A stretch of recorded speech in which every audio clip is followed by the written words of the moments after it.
Hello everyone and welcome to my channel. আবার একটা নতুন ব্লগ নিয়ে চলে এসেছি। আর এই ব্লগটা হলো আমার একটা ছোট্ট আউটিংয়ের। যদিও সেটা খুব দূরে না, যাচ্ছিলাম বোলপুরে শান্তিনিকেতনের পৌষ মেলার উদ্দেশ্যে।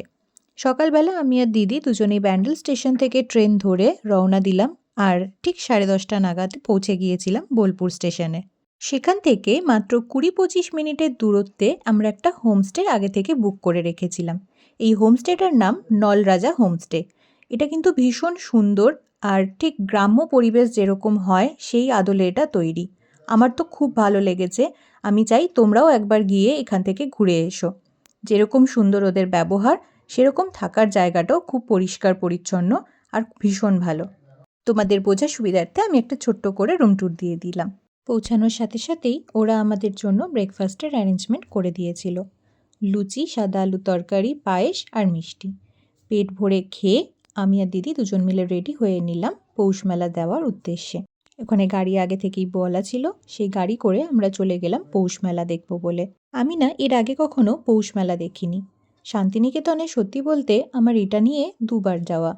এর আগে আমি দোলের সময় গিয়েছিলাম, আর এখন গেলাম পৌষ মেলা দেখার জন্য। আবারও ইচ্ছা আছে এবছর দোলেতে আমি আবার যাব শান্তিনিকেতনে। নো এন্ট্রি থাকার কারণে গাড়ি থেকে অনেকটা আগেই আমাদের নেমে পড়তে হয়েছিল। বেশ কিছুটা পথ হেঁটে যাওয়ার পরে দেখতে পেলাম পৌষ মেলা। পৌষ মেলার নাম এর আগে অনেক শুনেছি, কিন্তু এইবারে স্বচক্ষে দেখলাম। এত বড় মেলা আমি সত্যি এর আগে কখনো দেখিনি।